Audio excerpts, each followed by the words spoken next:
ko kung kanang saksi ba nga nung si Jesus Christ gilansang Manila sa poste.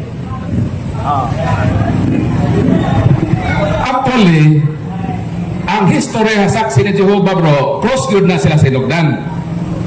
Ngani ang watchtower, ang logo na i-cross. Ang mga saksi ni Jehovah magbutang og pin nga cross sa ilang heart.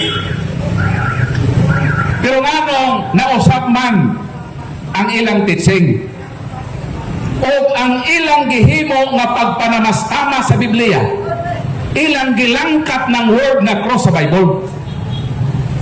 Sa Watchtower edition, mabasa sa 1 Corinto 1:23 nga ang among giwali nga Kristo, Kristong gilansang sa cross. Mao na ang unang Biblia sa mga saksi. Watchtower edition na ay cross. Pero iba niya na magpin ang saksi o cross. Ang among Watchtower na ay cross. Pero nga nung ilaron si Kristo gilansang naman sa troso o sa istaka. Kay ilang panamastamasan ng Bible, ilang gilangkat ang word na cross sa Bible o ila kanang gipulihan o istaka. Aron muhaom sa ilang gituohan na teolohiya. Pero pag panamastamas ka na sa pulong sa Ginoo, mao na ang mga saksi dako og yun og sala sa Dios. Kay ilang gipanamastamasan ang balaang kasulatan.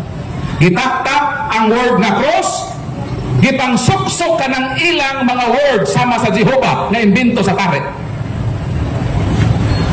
Mao na nga atong iampo nga mga buutan na baungtan ni matawhanan, mga active na baungtan ni sila, apan nahimo silang biktima sa sayop nga pagtulunan. Sayunan ka, imong langkaton ang mga word sa Bible, imong pulihan o istaka, nga di man na mao. Si Kristo gilansang sa cross, sumala din sa ilang basahon, o di ni madinay nga kamatuoran. Ano man? Sa Juan 20:25 mo nang mabasa. Gawas kung makita ko sa iyang makamot ang inagian sa mga lansang. Ikaw nga, miingon si Juan nga apostol, si Tomas. Miingon si Tomas, gawas kung makita ko ang makamot sa inagian sa mga lansang. Sa ato pa, si Kristo ang iyang kamot, mga lansang ang gigamit. Sa Griego na, gitawag na sa helon. Helon, plural, mga lansang. Helos, singular, lansang. Kung tanaw nimo ang picture sa mga saksi, si Kristo gilansang sa istaka o salang kalansang. Whereas ang Biblia nag-ingon nga ang iyang kamot gitusukan sa mga lansang. Saksing bakakon. Nganong saksing bakakon man? Dili man mao ang giwitness sa mga apostoles. Ang mga apostoles giwitness nga ang kamot ni Kristo gilansangan sa mga lansang. Pero sa ilang basahon o sa lang kalansang. Asa may sakto? Sila nga pag-ulam ito'y hakaw o ang mga apostoles nga dito gyud naka-witness sa paglansang ni Kristo.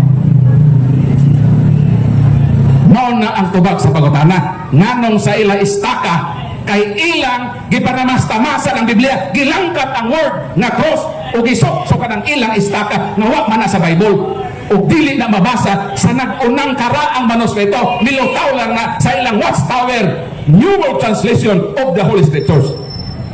Mao nang dako nga sala kundi ta mosulti na kamatuoran.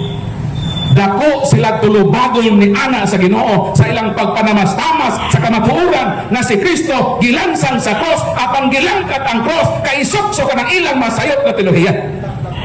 Bahalag mga suko ni sila basta nakasulti ka tinuod ug manubak na sila sa Ginoo sa ilang dako nga sala sa balaang kasulatan sa ilang pagpanamastamas sa pulong sa Dios.